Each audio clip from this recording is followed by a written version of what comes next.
સહજાનંદ સ્વામી મહારાજની જય, હરિ કૃષ્ણ મહારાજની જય.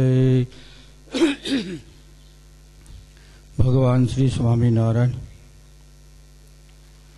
ગુરુ મહારાજ જોગી સ્વામીની અસીમ કૃપા થકી જુનાગઢને આંગણે ચાલતી આપણી માસી સત્સંગ સભા, સત્સંગ મંડળ સહજાન સ્વામી આયોજિત શાક ઉત્સવ એ માધ્યમથી આજની આપણી સત્સંગ સભા આગળના વક્તાઓએ સુંદર મધુર આપણને ટકોર કરી. દવાની ગોળી હોય, અંદર કડવી હોય તો ઉપરથી સાકરનો પટ મારી દે, એટલે ખાનારાને કડવી લાગે. બરાબર ને? ખુલ્લી હોય અને તમે આપો તો કડવી દવા લાગે છે. એટલે કડવી દવા ન લાગે એને માટે ઉપરથી સુગરનો પટ આપવામાં આવે છે. ઘણી ઘણી વાતો કરી. નિષ્ઠા ઉપર અને પ્રતિવ્રતા ઉપર ખૂબ ખૂબ વાત કરી. બે પ્રકારની પ્રતિવ્રતા, નંબર 1, નંબર 2. સાંભળી ગયા ને? આપણે પણ પ્રતિવ્રતા સહી. સમાજની અંદર બહુધા પ્રતિવ્રતા શબ્દ સામે બધા બહેનો ઉપર નજર નાખે, પરંતુ મુક્તાન સ્વામી કીધું, દાસી થઈ તો રહેજે દીન દયાળની. દાસી એટલે પુરુષ અને બહેનો, આ બેનો સમાવેશ થાય. નિશી ટેલ મળે તો માને ભાગજો, ભવ બ્રહ્માદિકને નિશી મળતી નથી. પુરુષોત્તમ પાસે બેઠાની બસ ખુરશી. ભગવાન પાસે બેહવું હોય તો દાસી બનવું પડે. બહેનો માટે પણ નહીં, પણ આપણે માટે આ શબ્દ આપણને દરેકને લાગુ પડે છે. બહુધા શબ્દ એમ કે દાસી એટલે બહેનો ઉપર જાય. કા સખી અને સખા, સખીની વાત તો ત્યાં જાય તો સખાની વાત કઈ કરવાની નહીં. કા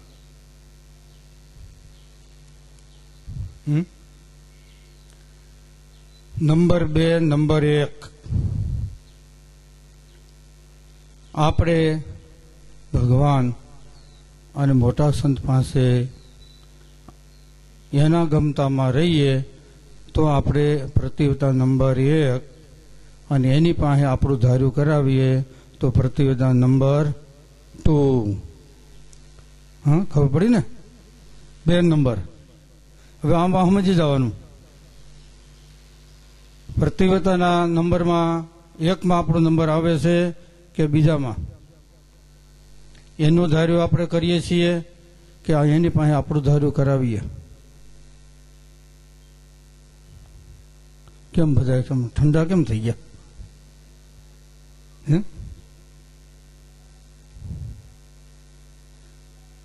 ઠંડા કેમ પડી ગયા? ખબર પડતી નથી કઈ. ના, વિષયમાં શું કરો છો? એમાં શું છે? બોલો.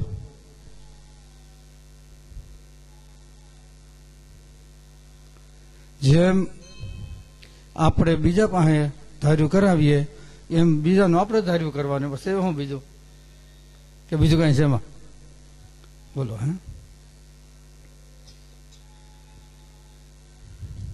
નિષ્ઠા છે ને એ મહત્વ છે. સમજ્યા ને? ક્યારે રે ગમે એવું દુઃખ આવે છતાંય પણ એ છોડે નહીં, ત્યારે નિષ્ઠા કહેવાય. સુખ હોય ત્યારે બધા ખલવલિયા કરતા હોય, પરંતુ દુઃખ આવે ત્યારે પોતાના ઈષ્ટદેવ, પોતાનો જે સમાજ એને છોડે નહીં ત્યારે કહેવાય. 1 તારીખ એની અંદર સભા આપણી હતી ત્યારે આપણે વાત કરી હતી, ખબર છે ને? કોણ કોણ આવ્યા હતા? પંસર છે, હંધાય, પણ ફટાકીઓ છે એ બરાબર ને? સુમિનભાઈ તમે હતા ને કે નહીં? બસ પંસર પડી ગયું હોય ને તો હંધા હે, પણ જો ફટાકીઓ થઈ ગયો છે ને તો એ હંધા હે નહીં. એને માટે ટ્યુબ બદલાવવું પડે, અને વધારે કદાચ ટાયર ઘહાઈ ગયું હોય તો ટાયરને પણ બદલાવવું પડે. એટલે આમ સમજી જવાનું. શું કીધું? કારણ કે ટાયર નબળું થાય તો એની ગાહોટી કેને લાગે? ટ્યુબને લાગે ને. તો એની હિસાબે ક્યારેક એમાં કદાચ પંચર પડે અથવા ક્યારેક ફટાકીઓ થવાનો સંભવ રહે ખરો. એમ આપણે જોગી સ્વામી એના સમાજના છીએ. આ સમાજ મારો અને સમાજનો હું. બસ આવી જ્યારે આપણે દ્રઢતા થાય ત્યારે પૂરું કહેવાય. મહારાજે લખ્યું, પરિપક્વ નિશ્ચય જેને હોય એનું કાળ, કર્મ અને માયા એ ભૂંડું કરવાને વિશે તોય પણ ન થાય. અને એવા નિશ્ચયમાં ફેર હોય અને ભગવાન પોતે રૂડું કરે તોય પણ ન થાય. આ વાતનો અનુભવ ભાણજી બાપાને છે. રામજી કુરીજી ખબર છે ને? તો બસ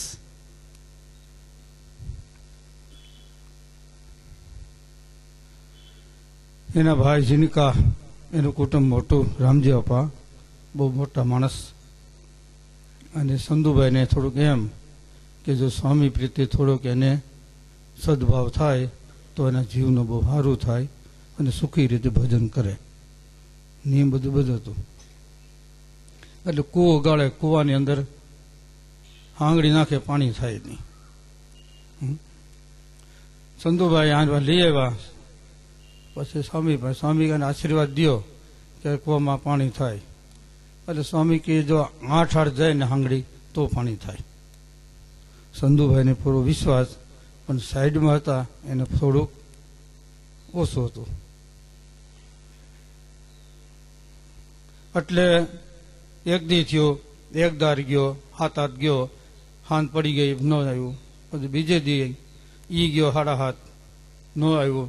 ત્રીજે દિવસે પછી સ્વામી ત્યાં પોતે ગયા અને ત્યાં બેઠા અને માળા કરે, સ્વામિનારાયણ સ્વામિનારાયણ. પણ સાંજે 6 થઈ ગયા, પણ 8 પૂરું ન થયું. સ્વામી કે 8 જાય તો પાણી થાય. સ્વામી કે હવે બસ રાખો, ભગવાને છે તમારી અને મારી બધાની લાજ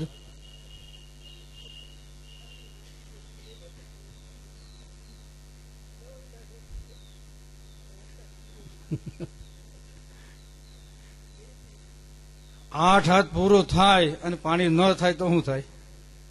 પણ ભગવાન છે ને એ 8 પૂરું થવા ન દે.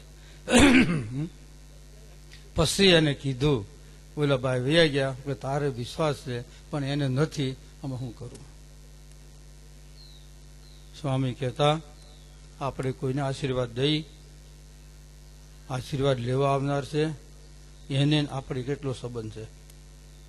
આપણે અને પુરુષોત્તમ નારાયણને કેટલો સંબંધ છે? ખબર પડે ને? આપણે આશીર્વાદ આપનાર અને પુરુષોત્તમ નારાયણ એની હારે કેટલો સંબંધ છે એટલો તમે સંકલ્પ કરો તો પૂરો થાય. આશીર્વાદ લેવા આવ્યો છે અને આપણે ભગવાન સાથે સંબંધ છે પણ એને વિશ્વાસ ન હોય તો ન થાય. એને આપણે વિશ્વાસ છે પણ આશીર્વાદ દેનાર ને ભગવાનને એની સાથે જો કોન્ટેક્ટ ન હોય તો પૂરું ન થાય. બરાબર ને? પેલા ફોન આવતા, હા, લોકલ આવતા, પછી અર્જન્ટ આવતા, પછી ડબલ, પછી લાઇટિંગ, અને હવે મોબાઈલ આવ્યો. હા, લોકલ હોય ને એને બંધ કરી દે અને જે અર્જન્ટ આપી દે એ બંધ કરીને ડબલ, અને લાઇટિંગ હોય ને એ સીધો જ મારી દેવાનો કે મારા નંબર જોઈ છે લાઇટિંગ, એટલે ઓલું પિન કાઢી સીધો મારી દેતો. આ 4 વિભાગ પડતા ખબર પડી ને. એમ આપણે ભગવાનની સાથે, સત્પુરુષ સાથે કેટલો આપણે સંબંધ છે, કેટલો આપણે વિશ્વાસ છે, કેટલી આપણી ભાવના છે, એ પ્રમાણે કામ થાય. સ્વામી કે ને, સ્વામી કે કુવા જોવા જઈએ, સ્વામી કે કેટલો એને આપણો વિશ્વાસ એટલો થાય, અને આપણને ભગવાનને કેટલો વિશ્વાસ છે એટલું કામ થાય. વચમાંથી જો અર્થિંગ ન મળે તો લાઇટ પછી થાય નીટિયસ ને ફેસ બે હોય, પણ જો અર્થિંગ ન દીધો હોય તો પછી એમાંથી પ્રકાશ આવે નહીં. સમજાઈ ગયું ને? એટલે નિષ્ઠા એ આપણું પ્રતીક છે. બ્રહ્માંડ સ્વામીએ એના સંદની અંદર કીધું, નિષ્ઠા બતાવી કે કોઈ ગિરનાર જેવા પર્વતને પાંચિકા તરીકે હાથમાં રમાડે, કોઈ શમશાનની અંદર માણો મરી ગયો એને કદાચ બેઠા કરે, કોઈ સમુદ્રમાં લાઈ લગાડે, કોઈ આકાશ પાતાળ એક કરી દે, છતાં બ્રહ્માંડ સ્વામી કે સહજાન સિવાય બીજા કોઈને ભગવાન ન માનું. આ નિષ્ઠા બ્રહ્માંડ સ્વામીની. અને આપણે તો ગાડાનું પૈડ્યું કા પાસે જઈને આમ જાય, આગળ જતા આમ જાય. ગાડાનું પૈડ્યું હોય ને, ગાડાને જેને કોઈ ધક્કો મારો ને એને કોઈ જાય, પીછે આમ ધક્કો મારો તો પીછે જાય, અને આગળ ઢળો તો આગળ જાય. ગાડાનું પૈડું ફરે અને આપણી નિષ્ઠા પડતી હોય તો ભાઈ એમાં પછી જય શ્રી કૃષ્ણ. કાંઈ મત થાય ને બીજું હું એને એની ખબર નથી હું કોણ છું, એને એની ખબર હોવી જોઈએ બસ, કે હું કઈ કંપનીનો માલ છું. મજા માર્કો લાગી ગયો હોય, કંપનીમાં બેસી ગયો હોય, પણ સદા એને ખબર નથી. જો ખબર પડે ને કઈ કંપની એટલે મજા માર્કો મારતા ને, હા, જો એનો માલ છે ને એ ખોલવો ન પડે, પછી ગમે એવું હોય ને તોય પાસ થઈ જાય. જોયું ને? એટલે વાલા ભક્તજનો, જુનાગઢને આંગણે ચાલતી આપણી આ સભા અને બહેનોની સભા, ખાસ બહેનો આવે છે, કદાચ કોઈ ઢીલા પડ્યા હોય તો સભામાં આવજો. આ બંને સભા સ્વામી બાપાની થાપેલી છે, હા, એની સભામાં જવું છે. આપણે બધાય જો એના ગોદની અંદર, એના ખોળાની અંદર જો આપણે રમવું હોય, બેસવું હોય, તો દરેક સભાની અંદર આવેલા નાના મોટા તમામ ભક્તજનો અહીંયા હાલતી સભા અને મંથલી હાલતી સભા એની અંદર ખાસ હાજરી આપજો. આજના દિવસે ઘણા ભક્તો આવ્યા છે, પણ આટલા ભક્તો જો અહીંની સભામાં આવે તો આઈને માટે આપણે કાંઈક વિચારવું પડે. રાજકોટ સભા હાલે છે, ખબર પડી ને, તો એને માટે સભા મોટી હતી તો એને માટે આપણે કઈ વિચાર કર્યો, બરાબર ને? તો આની સભા જો મોટી થાય તો આને માટે કંઈક આપણે આગળ પગલાં ભરીએ, પણ તમારા માથે બધું છે મંડાણ. સભામાં આવતા જાય તો થાય ને. અમુક સ્વામી વખત અમે હરિભક્તના પધરામણી જાય અને જૂના મકાન હોય એટલે માથું અટકાય ભટકાય, સ્વામી કે ઊંચા થાય, ઊંચા થઈ જાય, એટલે ખબર પડી ને. મીંદડીના 200 ઘડે આપણે સભા ફેરવી ન પડે અને એક થાન થાય એ માટે તમારે માથે આધાર છે. આધાર એટલો છે કે દરેક ભક્તજનો આજની સભામાં આવ્યા છે એમ દરેક સભામાં હાજર થાય. આ અમારી પ્રતિજ્ઞા છે, આ અમારે તમારી પાસે જોડી છે. આ મને આપજો, બીજું તમારે કોઈ જોતું નથી, બરાબર ને?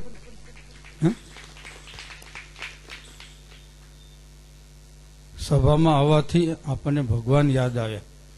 ગુણાતન સ્વામી કે આ સભાની અંદર ભગવાન છે, સાધુ સત્સંગી સર્વ છે. જ્યાં સંત છે ત્યાં નિયમ છે, ત્યાં ધર્મ છે, જ્ઞાન અને ભગવાન પણ ત્યાં છે. એના થકી જીવ પવિત્ર થાય. એમ આ સભામાં આવવાથી આપણને ભગવાન યાદ આવશે, સત્સંગ યાદ આવશે, આપણા જીવનની અંદર પરમ શાંતિ થાય. એટલે ખબર પડી ગઈ ને. સત્સંગ હોલ કરવો હોય તો એની માટે તૈયારી રાખજો આવવાની. અસોથી ગુજરાતી કીધું ખબર પડી ને. મકાન હાકડું થાય તો આપણે બીજું કરવા મન થાય ને. પણ 3 ખૂણામાં 4 જણા બેઠા હોય, પછી પગતાળમાં શું કરવું કહેજી, આકડ થતી નથી એટલે શું કરવું એમ.